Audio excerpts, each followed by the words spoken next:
অমিত শাহকে যে পুলিশ পাহারা দেয় সেই পুলিশ নওশাদ সিদ্দিকীকে কেন পাহারা দেবে? নওশাদের পুলিশের ব্যাপারটা একটু মন দিয়ে শোনেন। নওশাদ জিতার পরে ভাঙরে ওর উপর অনেক জুলুম হয়েছে, খবর রাখেন তো নাকি? ও তখন রাজ্য সরকারকে কয়েকবার চিঠি দিয়েছে যে আপনি তো রাজ্যের সিএম, মানুষ আপনাকে দিয়েছে, আমি বিরোধী দল হতে পারি, অধিকার আছে না? না, তাহলে আপনি আমাকে প্রশাসনিক প্রোটেকশন দেন, সিকিউরিটি দেন। রাজ্য সরকার দেয় না। তখন ও কি করেছে, স্পিকার যে থাকে বিধানসভার মধ্যে তাকে চিঠি করেছে, সেখান থেকেও পায়নি। তখন ও হাইকোর্টে মামলা করেছে।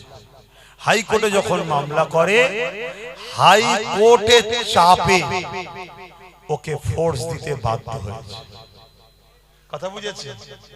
তো এই জায়গাটাকে এখন বলছে কি, অমিত শাহর পুলিশ আর বাংলা হলো দিদির পুলিশ। আমরা তো জানি পুলিশ দেশের হয়, আমাদের ট্যাক্সের টাকাতে এদের মাইনে চলে, এত নাকি? বিগত দিন কংগ্রেস ছিল সেন্টারে, পুলিশগুলি তখন ছিল না? ছিল না। এখন মোদি জিতেছে, অমিত শাহ জিতেছে, সেই পুলিশ তাদের পাহারা দিচ্ছে। তার আগে কংগ্রেসদের পাহারা দিয়েছে না? দেয়নি। এই মমতা যখন দিল্লিতে যায়, অমিত শাহর পুলিশ পাহারা দেয়। শুনছেন না শোনেন? এই অভিষেক যখন দিল্লি যায়, অমিত শাহর পুলিশ পাহারা দেয়। কিন্তু সাধারণ মুসলমানকে কেমন এরা বোকা বানাচ্ছে দেখেছেন? সমাজে একটা কথা খুব চলছে প্রচার, কি নওশাদ সিদ্দিকী অমিত শাহর পুলিশ লেখছে। শুনছেন তো নাকি? আমি ভাবতাম দিদির বয়সটা হয়েছে, মাথা ফাতা হয়তো টাল টাল হয়ে গেছে, ভুলভাল বকছে জন্য। ভেবেছিলাম হয়তো অভিষেক হয়তো জন ছেলে একটু ভালোভাবে বুঝবে ব্যাপারটা, হয়তো কন্ট্রোল করে চলবে। কিন্তু হঠাৎ করে দেখছি তার কাটার সাথে থেকে এরও তার কেটে যাচ্ছে। কথা বুঝে আসছে? সেই তোমাদের কথা কানে যাচ্ছে না? ওইখানেই বসাবো, যখন ওই ধুলোতেই বসে কোনো দোয়া চাইবে। শুনছো? ভালোবাসো তো নাকি? হ্যাঁ, আমার প্রয়োজন ছিল না এইদিকে এসে চিল্লাবার, আর আমার প্রাণ প্রিয় ভাইটা 42 দিন জেল খাটারও প্রয়োজন ছিল না। আমার মতো বসে গদিতে বসে থাকতে পারতো, জলসা করতে পারতো। ভাবো জাতি, ভাবো আজ মুর্শিদাবাদ সহ সর্ব জায়গাতে নওশাদ লড়ছিল, এই হিংসাটা সহ্য হলো না।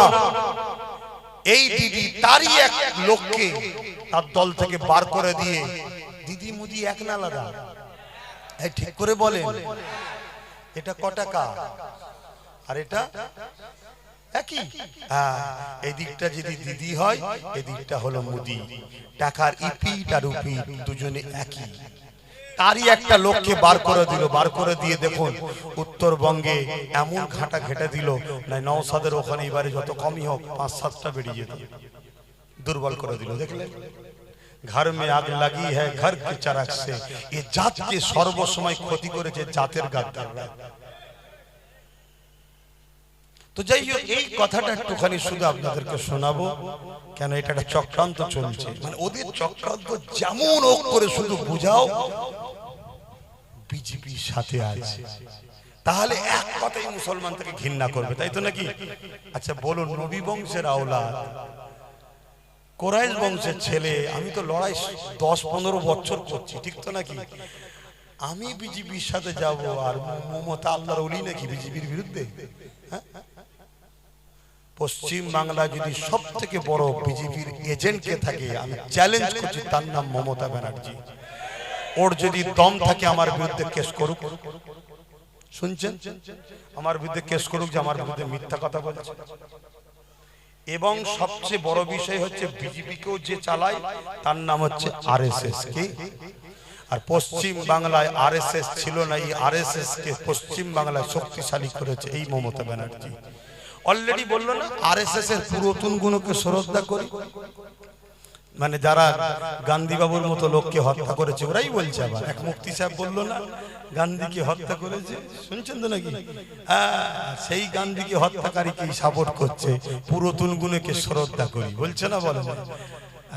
অতএব এই কথাটা বলে দোয়া করবো। আসুন শোনেন, যখন যে সাবজেক্টের পরীক্ষা হয় সেই সাবজেক্টটা একটুখানি রিভাইজ ভালো করে দিতে হয়। এখন রাষ্ট্রনীতি রাজনীতির সাবজেক্ট চলছে, কথা বুঝছেন তো নাকি? রোজার মাস এলে রোজার সাবজেক্ট চলবে, ঠিক না? তারপরে কিছুদিন পরে হজ আসছে, হজের সাবজেক্ট চলবে। এখন তো আবার দিদিমণি বলছে হজে যেতে হবে না, আমাকে ভোটটা আগে দাও। কেন তোমরাই তো এক সময় বলতে ভোট দিতে যাবি না, ঠ্যাং ভেঙে ফেলবো বলতো না? ঘর থেকে বেরোবি না বলতো না? কত বড় স্বার্থপর! আর আজকে বলছে হজে যেও না, ভোট লাগবে। এত বড় ইসলাম বিদ্বেষী নিয়েই মমতা বলার মতো নয়, বিশাল বড়। কিন্তু দুঃখের বিষয়, আমার মুনাফিক কিছু মুসলমান আছে এর দলদাস হয়ে এখনো চিল্লাচ্ছে। তাহলে হজ হলো ফরজ। একটা বিধানসভায় হয়তো 15-20 জন যাবে। 15-20টা যদি ভোট কম হয় তো কি হয়েছে? না, ওর ভোটটাকে নয়, হজ থেকে রুকার একটা বাহানা। দেখো আমি হজ যেতেও বারণ করার ক্ষমতা রাখি, আরএসএস কে শোনাচ্ছে, আতে আমাকে রাখো। শুনছেন তো? খুব ঠান্ডা মাথায় বুঝুন। দাঁড়িয়ে দাঁড়িয়ে কথা হবে, মুরব্বীরা বসে যান। কথা হলো এটাই, নওশাদের পুলিশের ব্যাপারটা একটু মন দিয়ে শোনেন। নওশাদ জিতার পরে ভাঙরে ওর উপর অনেক জুলুম হয়েছে, খবর রাখেন তো নাকি? ও তখন রাজ্য সরকারকে কয়েকবার চিঠি দিয়েছে যে আপনি তো রাজ্যের সিএম, মানুষ আপনাকে দিয়েছে, আমি বিরোধী দল হতে পারি, অধিকার আছে না? না, তাহলে আপনি আমাকে প্রশাসনিক প্রোটেকশন দেন, সিকিউরিটি দেন। রাজ্য সরকার দেয় নাই। তখন ও কি করেছে, স্পিকার যে থাকে বিধানসভার মধ্যে তাকে চিঠি করেছে, সেখান থেকেও পায়নি। তখন ও হাইকোর্টে মামলা করেছে। হাইকোর্টে যখন মামলা করে, হাইকোর্টের চাপে ওকে ফোর্স দিতে বাধ্য হয়েছে। কথা বুঝেছে? তো এই জায়গাটাকে এখন বলছে কি, অমিত শাহর পুলিশ আর বাংলা হলো দিদির পুলিশ। আমরা তো জানি পুলিশ দেশের হয়, আমাদের ট্যাক্সের টাকাতে এদের মাইনে চলে, এত নাকি? বিগত দিন কংগ্রেস ছিল সেন্টারে, পুলিশগুলি তখন ছিল না? ছিল না। এখন মোদি জিতেছে, অমিত শাহ জিতেছে, সেই পুলিশ তাদের পাহারা দিচ্ছে। তার আগে কংগ্রেসদের পাহারা দিয়েছে না? দেয়নি। এই মমতা যখন দিল্লিতে যায়, অমিত শাহর পুলিশ পাহারা দেয়। শুনছেন না শোনেননি? এই অভিষেক যখন দিল্লি যায়, অমিত শাহর পুলিশ পাহারা দেয়। কিন্তু সাধারণ মুসলমানকে কেমন এরা বোকা বানাচ্ছে দেখেছেন? এরা শুধু আমাদেরকে বোকা বানিয়ে ৭৯ বছর ধরে লুট করেছে। এজন্য আব্বাসের উপরে রাগ। খুব মন দিয়ে শোনেন। আর একটা কথা, কারো যদি নাম ডিলিট হয়ে যায়, ভাইটা দুঃখের কথা না খুশির কথা? তার পাশে দাঁড়ানো দরকার আছে না? নাই? আমাদের রাজ্যের 15 বছরের মুখ্যমন্ত্রী মমতা ব্যানার্জি কি বলছে জানেন? আমার ভবানীপুরে 40,000 লোকের নাম বাদ গেছে, আমার বয়ে গেছে। শুনছেন? তার মানে 40,000 লোকের নাম বাদ গেছে, কি হয়েছে? আমার তো নাম আছে, তোরা মরকে যা। তাহলে একে চিনতে পারছেন? চিনতে পারছেন না? পারেননি? আর না, সেই মাথার কাছে একটাই ভয়, বিজেপি চলে আসবে। বিজেপি আসার জন্য যা করা সব করে বসে আছে, দেখছেন না? সুইচ টিপছে এক জায়গায়, বলছে পদ্ম ফুল উঠছে। তা তুমি রুখবে কি করে? হ্যাঁ, 21-এ বলেছিলাম কিছু তৈরি করে তৈরি করলি তো আজকে স্যারের নাম বাদ যেত। হ্যাঁ, খুব ভালো করে শোনো। তারপরে কি হচ্ছে, ভেতরে ঢুকে যে বসে আছে সেন্টার ফোর্স, ঢুকে পড়ছে না? পরে তারপরে তুমি বলছো রুখবো। 30,000 মুসলমান, 40,000 মুসলমান একটা বিধানসভায় নাম বাদ, তাহলে রুখবে কি করে? পারে 2020-তে বলেছিলাম যে একটা দিন আসছে তোমাদের নাগরিকত্ব চলে যাবে। 2022-এ বলেছিলাম ভোটের লাইনে যাবি, দেখবি নাম নেই। আজকে মিলছে না? মেলে নেই। এগুলো দুঃখের সাথে বলছি। যদি মনে করো এরপরও আমার দেখা মতে যে যে জায়গায় নওশাদ দিয়েছে, সব কটা জায়গাতে এখন নম্বর 1-এ আমাদের চান্স আছে। কমসে কম যদি অনেক কটা তৈরি করতে পারো, যত বড়ই তুফান এসো।